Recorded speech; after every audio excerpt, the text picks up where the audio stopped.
Roger, and we had an interesting story depending on this project because Lena is a bridge to media dialogue and the New Europeans, and the New Europeans are also on the whole issues we are discussing, democratic movement in Belarus, and what's going on in Europe, what's going on in Ukraine, and they even have a relation to the university at Kiev. So Roger invited me to his discussion round on the internet to talk about Belarus, to bring in the experiences of our project. And so it's very, very nice that he is also taking part on our project Media Dialogue now, and it's great to see you again also in this under this good circumstances in our conference week from Kiev. Thank you very much. Okay. Thank you very much, Wolfgang. You can hear me okay, I hope, yeah? Very nice to see you, Wolfgang. Thank you for the very kind return invitation and warm introduction. And very nice to see, as you said, our very much appreciated colleague, Lena Kronenberger from New Europeans, who I know does a great job for the media platform as well, taking time to be here as well. So good afternoon, everybody. Yeah, so my name is Roger Casale from New Europeans. I can see perhaps one or two people are still coming in after the lunch break. I hope you had a nice break. I hope you had something nice to eat, something nice to drink. You can see I'm still having my coffee. Being put on after lunch is almost as bad as being put on just before lunch.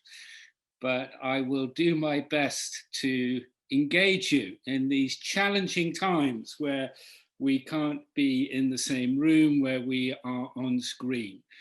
And I know that one of you all speak fantastic English. Thank you for letting me speak English. I do speak other languages, but if I am speaking too quickly, I don't know if I'm speaking too quickly. Perhaps you could nod if you think I'm speaking at the right speed. I see one or two people nodding. Okay, so I understand that we've got a thumbs up from Minoas. Thank you, Minoas. That's great. So we just do our best to make good use of this half hour. Thank you very much indeed for the opportunity to share some of my experience, some of my story with you, and to tell you a little bit about what we do at New Europeans with Lena's help and many others across Europe. And by Europe, I don't just mean the European Union.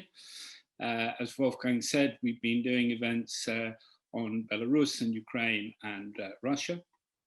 And in fact, we have a branch of New Europeans in Kiev, led by Professor Olivier Védrine, who's French, French-Russian actually, and who came to Kiev from Russia for the Euromaidan and stayed, and is a very prominent figure in the Russian opposition and also very active in Ukraine. And it was Olivier who fixed up the partnership agreement that New Europeans has with the Taras Shevchenko University. And we signed that in 2019, at the end of 2019. And of course, then shortly after that, we had the outbreak of COVID. And so we haven't really been able to do very much under the partnership agreement, although a number of students have joined New Europeans as members, which is fantastic. And we invite you all to join New Europeans as a member. And we've also done one or two online events with them, but we would like to do more. So this connection, renewing our connection with Taras Shevchenko University, Wolfgang, is very welcome. And I hope we can build on this event and on the excellent work that you do, Wolfgang, with your colleagues and with the networks that we already have in Kiev, in Ukraine. So this is a very welcome opportunity. So look, I think the best way to do this, about half an hour, is I've been thinking about how to do this and asking Lena to give me very good advice. And Katya, is Katya here? Katya sent me a very nice email. Not yet, she will be a little bit later. Okay, with some advice about what to do. But I mean, I don't know about you, but I mean, we spend a lot of our time on Zoom, and I see you've had this fantastic program all week and wonderful speakers to come this afternoon. So I can't stay for the rest of the day. I'm very interested in particularly the speakers you've got this afternoon, and place of religion and Islamic faith and so on in Europe, and how that relates to our values. And it's going to be fascinating. But I think these things work best if I make it a little bit personal. So what I thought I would do is 3 things. First thing, tell you a little bit about my background before I was involved with New Europeans. It was a long time ago. I was a member of the British Parliament. I'm not even living in Britain anymore. I'm actually speaking to you from Italy, near Pisa, near Florence in Italy, where I live now. But that's another story. We haven't got time for that today. But I thought I would tell you a little bit about my time as an MP, tell you a little bit about what I do now in civil society. And that will touch particularly on this idea of values and connection between our values and our identity as Europeans. And then perhaps just at the end, something about the future of Europe. But at any time, if you want to interrupt me, or if you want to ask a question, or you want to clarify something, just put your hand up, or, you know, there are these reaction buttons, you know better than me. And I think that works better. And I hope I have a tendency to speak for far too long. I hope I'm not going to do that now, and also too quickly. And if I think I'm speaking too long, I might speed up, so you have both problems at the same time. But I hope that there will be lots of time at the end for questions. So first of all, how did I become an MP? Well, I became an MP in 1997, when Tony Blair, who you've heard of, and Gordon Brown formed the new Labour government, and I won my home seat of Wimbledon, which you will also have heard of, because it's very famous for tennis. It was even more famous after I became an MP, because I became a Labour MP, and normally Wimbledon was very conservative, and I got a very, very big swing to Labour, and there was a big swing to Labour nationally, and twice the national swing in Wimbledon. And I was helped, and this is the story I want to tell you, I was helped by the fact that my opponent was a Conservative MP who never took the trouble to engage with the community and the constituency. He never came to the constituency. He didn't live in the constituency. And when we had a meeting before the election, somebody stood up and said, what is the difference between the Conservative MP for Wimbledon and the Loch Ness Monster? You would have heard of the Loch Ness Monster. And the answer was, some people claim that they have seen the Loch Ness Monster, but nobody had ever seen the Conservative MP. So I suddenly found myself, very unusually, I hadn't been a Labour MP for Wimbledon for 50 years, as a Labour MP for Wimbledon. And the next story I want to tell you is when I took up my seat in Parliament. I mean, this isn't actually, it is a true story, I took up my seat in Parliament, but I was told a story about a young MP, I was young once, a young MP, coming into Parliament, speaking to the old timer and saying, I can't wait to start attacking our political enemies, pointing to the party on the other side of the House of Commons. And the old timer sitting next to him said, no, those people sitting over there, because you know in the House of Commons, the government sits on one side and the opposition party on the other. Those people sitting over there, they're not your political enemies, they are your political opponents. I think that's very important to keep in mind, especially today in this age of tribal politics, where we think that people don't agree with us are our enemies. They're not our enemies, they're our opponents. We're a democracy. And it's important that there are different points of view and that we conduct ourselves in a civilized way. So I learned straight away, these were not my political enemies, they were my political opponents. And some of them ended up being my friends, not my political friends, but we have our differences politically, but my personal friends. And I think that's an important point to make too. And when I left the House of Commons for 8 years later, I think I left, people said to me, what are you most proud of? I would say, I think I left a legacy in my constituency in Wimbledon, to go back to Wimbledon, because of course we elect people not from party lists, but to represent an area. And I think I left Wimbledon, a legacy in Wimbledon, where whoever was the next MP would have to not only live in Wimbledon, well, that's a little bit of a burden, but would have to really do the job of representing the community and being in touch with people. And if ever again Wimbledon had an MP that was like the Loch Ness Monster, could never be seen, they would vote him out or her out again. And I think that's important. So I think things changed. Things changed as a result of my time, even though I wasn't able to hold the seat in 2005. I think I can leave a legacy. And often people said to me afterwards, they said, well, we're very sorry that you lost your seat. You know, I walk around Wimbledon and people would meet me, they would know me. You can't put your face on 120,000 leaflets and hope that people don't recognize you anymore after the election. And they would say, we're very sorry you lost your seat. And I say, well, did you vote for me? And they go, well, no, we didn't.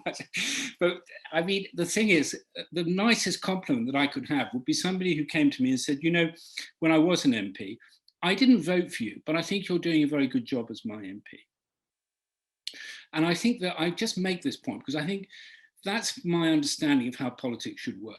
You know, you come from a political tradition, but once you're elected, once you're in power, you represent everybody and you have to be accessible, you have to be transparent, and you have to give people the feeling, whether they voted for you or not, that you represent them. And that's what I tried to do.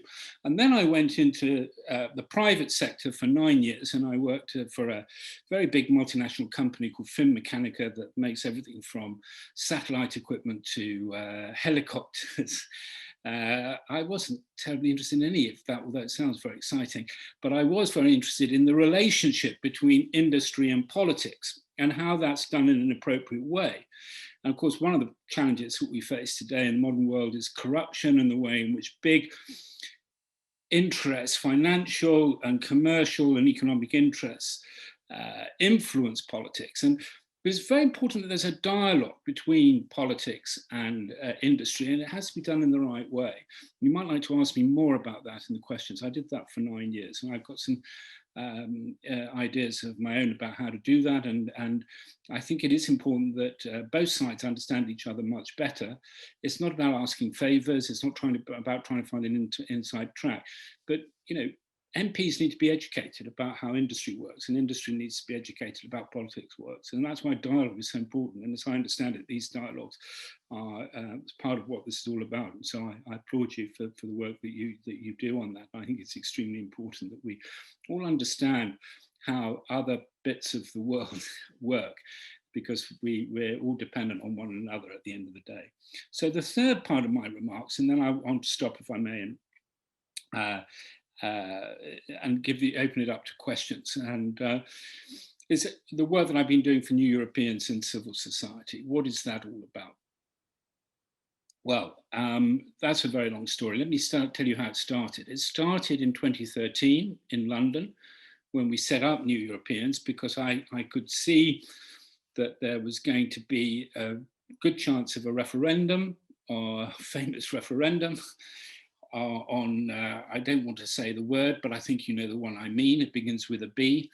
And that I realized also that if that was to occur, and if Britain were to vote to leave the European Union, this would leave 3.6 million EU citizens in the UK in a very vulnerable position, not to mention about 1.5 million British people living in the European Union, as I do. And so we started a campaign to draw attention to this and fight for the rights of EU citizens in the UK, and Britain's in the EU. And unfortunately, I think you know, Britain did vote to leave the European Union, and it's been taking up a lot of all our time and energy since with that question, be that as it may. But what we've been trying to do, what I've been trying to do, and what our organisation has been trying to do, is to make sure that the citizens don't pay the price of Brexit. There it is, that B word. I can't avoid using it once. Make sure citizens don't pay the price. And so you might like to ask me about the kinds of campaigns that we've done, how we've done those campaigns. But if I had to say leave one thought in your mind about what has been effective about our campaigns, what has worked, the most effective thing, and we have been effective, we have been impactful, not as impactful as I would have liked, but still we have achieved something. How have we done that? What has been the key thing? It's been giving a voice to citizens themselves, creating a platform, empowering citizens to change the narrative, to make an impact themselves. And this is the number one thing that I would point to, because EU citizens in the UK before the referendum were treated like children, not to be seen, not to be heard. They didn't have a voice, and now they do. And that's a big change. That's a legacy, I think, from the work that we've done in New Europeans. And I'm very proud of that. Not that I have a voice and get invited to conferences like this, which is very nice. But the citizens, the EU citizens, the people, because it's about values, and we believe that everybody should have a voice, and that empowering people and giving them a voice is a fantastic way to bring about positive and progressive change. And now we have an office in Brussels as well as in London, and we do a lot of work on, remember I mentioned the words future of Europe. There's supposed to be a conference on the future of Europe about to start. And I remember also I said that Europe for me is not just the European Union, it's Ukraine, it's Belarus, it's Russia. It's a community. Europe for me is a community not just of interests, it's a community of values, the value of democracy, the values of human rights, the values of solidarity, equality, rule of law, especially rule of law, very important, democracy. And we see today that these values are very much challenged. And I would just say this, that, this is a time when I think we, the citizens, have to take responsibility for what happens next in Europe. Let me put it this way, I think we have to grow up and take responsibility. We shouldn't just be saying what we want from Europe. We should be saying what we can contribute, what we can do for Europe, what we can offer ourselves. And I think if you want to understand, people who understand that, look at Ukraine, look at Belarus, look at the sacrifices that people made on the Maidan. Look at the women of Belarus and the men today. The sacrifices they're making, the risks that they're taking, the courage that they're showing. Why? Because of our values as Europeans, because they believe in democracy, because they know in Belarus that they're not the opposition, they're the majority, and they won the election and it's been taken away from them. And they want to be able for life to get back to normal for them and to live in a peaceful, in a fair and a free society. And we salute them. And I think in the rest of Europe, in the European Union, we become a little bit complacent about our values, because where our values are challenged inside the European Union, for example, in Poland or Hungary in relation to rule of law, but also in Bulgaria and other places with so much corruption, we, the citizens of Europe, don't do enough to stand up for those values and protect that space. And my organisation is trying to encourage people to do that and give them the opportunity to do that. And we have a number of campaigns that we're running to do with rule of law, to do with media freedom in Hungary, to do with the Future of Europe conference itself, to do with the creation of a European Health Union, all kinds of things that you might like to ask me about in questions. So that's it for me. I have, as I predicted, gone on far too long. I hope I haven't spoken too quickly, but I also hope that we can have one or two questions, and if nobody wants to ask a question, I'm sure Wolfgang or Lena will ask a question, and then I can speak for another 10 minutes, but I very much look forward to hearing from you. Thank you. Thank you too. So again, if you have any questions, you're free to ask.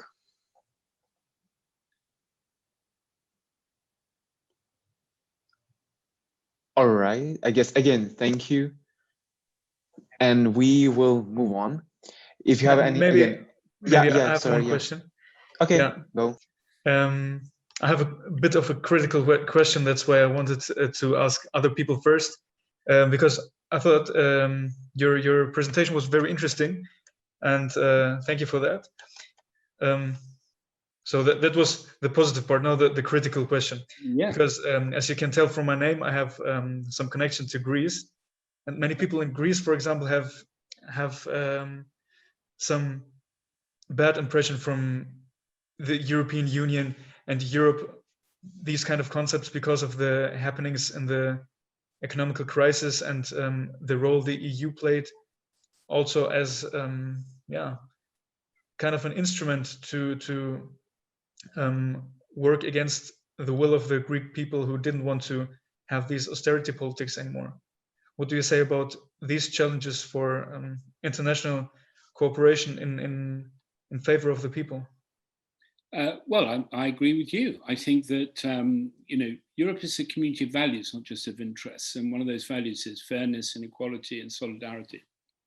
And Europe needs to be much fairer in relation to the outcomes, particularly for not just Greece now, but Italy. I live in Italy, which is also suffering terribly, going in the same direction as Greece. And that's why I think it's important that we achieved what we did this year, and Europeans have been very actively involved in this, but we've been supporting somebody called Andrea Pizarro, who's an Italian, who was fighting for the Corona bonds, for Euro bonds, and for grants and for a recovery program and so on, which will also help people in Greece. And I think we need to see, it's a pity that it's required a pandemic in order for Europe to understand that it has to invest in the areas of Europe that are most in need and most vulnerable, in the interests of all of us in Europe.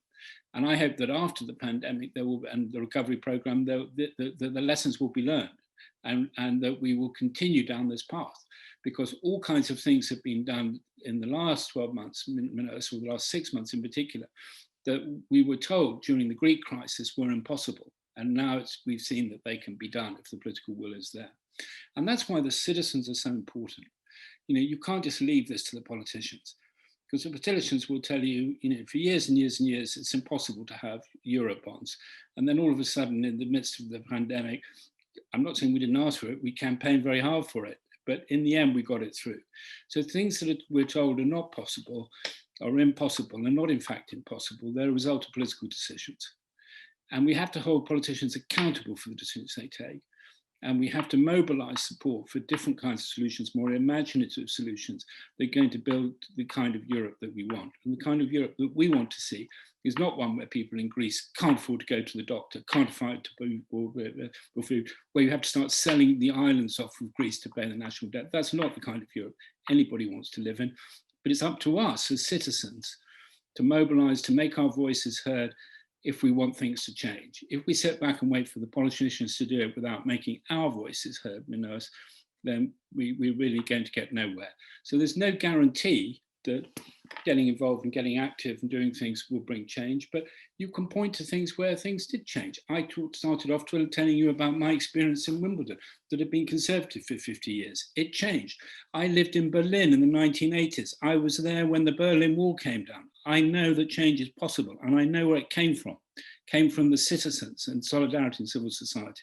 And I see change happening now. I think change is possible, can come from below. It's up to us. We all have choices to make as citizens. And what I'm suggesting is that we should get involved, get engaged, take responsibility, and try to make things better. And the way to do that is by empowering the citizens themselves and giving them a voice. And this is what we try to do in New Europeans. No, thank you for the answer. And I absolutely agree with you that social and political change is of course possible, and that's through activation of more people, and not only some political sphere that is only deciding. Thank you. I have actually a question connected to it, because I'm actually living in Germany, but I'm from Poland. So because obviously it's important what you are saying just right now, that the people need to also raise their voices. But, you know, when I look at Poland, where people need to fight now to have even basic rules, like, for example, women right now in Poland. And when I see that actually the prime minister, together with Orban, is just saying to the European Union with the budget, oh yeah, maybe we will actually not even take it, do whatever you want, you will not tell us what we need to do. What actually the European Union can do to support the people who are fighting for their rights? Because, you know, for example, okay, the European Union is saying that some of the institutions which are right now in Poland working, like the disciplinary institution for the courts, is actually not have right to work. But anyways, it's working. For example, recently they took the immunity away from one of the judges who was not really nice or kind to the political party, and he was right. He was objective, and this is happening. I mean, European Union is saying no, you can't do this, but they do this, and people go on the street. But it's actually being right now a little bit risky also to do this. So I don't know how much you can fight if you don't see the results. We fight quite a lot. Thank you very much indeed for that question. We have members in Poland. One of them is called Marta Lembart, who is the founder of the Polish women's strike. And I'm giving you the opportunity to tell the anecdote about her, because she was, if you had her as a speaker, she would tell you how the police turn up when she's having their protests and say, "Attention, attention, we are the police." And Marta and the women of the Polish women's strike shout back, attention, attention, we are the citizens. Attention, attention, we are the citizens. And let's remember that, you know, there are thousands and thousands of people who take into the streets in Poland. There is a process in Poland where people are demonstrating and pushing back. They're very brave judges. Another one, maybe you're talking about the same person who we work with very closely, called Monika Frakowiak, who is the district judge in Poznan. And we have you can see an interview with Monika done by Lena for New Europeans. Hopefully we can send that round. And she works for an organization called Justicja, which is a Polish organization of judges and lawyers fighting for human rights. And that's part of an organization called Medel Europe. And the president of that's called Filipe Marques. He's Portuguese. And he and judges from all over Europe went to Poland on the 18th of January last year as judges and took to the streets and protested. And we have to understand that this has something to do with Europe. If we don't have the rule of law in Poland, we don't have the rule of law in the European Union. So the challenge for the European Union is it can't step back from this. The Polish government says this is a Polish thing. It isn't a Polish thing. This is, if we don't have the rule of law in Poland, we don't have it in Europe. And we want to live in Europe as rule of law because Europe is a part of our identity as Europeans. And the European Union knows that very well. So they do try to do things, but what they do are not effective enough. It's not the European Union that's introducing breaking the rule of law in Poland. It's the Polish government, but they have to be held to account. And so things are taken to the European Court of Justice. And then, as you've said, Daria, you know, the Court of Justice decisions are not respected. I think there's been a fudge over the recovery program. We're trying to understand, we'll be making a statement about this in New Europeans in the next few days. We're trying to understand exactly what's gone on there. It looks very fishy to me, but it's very complex, the issues. But yeah, we need to keep asking the questions. You're asking the right questions. And I just want to say to you, I think that these are battles that we have to fight. And they're battles, I believe, also that we can win. But we can only win them by empowering citizens, especially citizens in Poland itself in this case, and by joining together and by doing things ourselves, not relying on others to fix these problems. But if there's something we can do, let's do it. And then let's see when we add all of that up, what we can achieve together. And you'd be quite surprised with the results if more people were to get engaged and get involved. Oh yeah, I was actually very disappointed when Duda won again the election, but on the other hand, you know, it was just some percentage that he won, so maybe there is hope and it will be a little bit different, so that I will not need to apply for visa to stay in Germany. So no, but I can, yeah. So yeah, I hope so. But I think Wolfgang wanted also to ask a question because he was unmuting himself while I was asking the question. So, but thank you very much for your answer. Pleasure. Thanks for the question. Roger, thanks for your words. And I think it's not only a question. I think that the European, you talked about the values, democracy, and also the social issues we have to bring to our states in the East, to have social security too, not only democratic rights, also social rights are an important thing, I think. And the values we are talking about, we must believe in them and we must show them. And so in the last years, I think Hungary is the example, Poland is the example, but in question of corruption, the same problems we have in Ukraine, we have in other Eastern former Soviet Union republics, this corruption problem we also have in the east of the European Union, in Bulgaria and so on. And it's a common task. It's a task to fight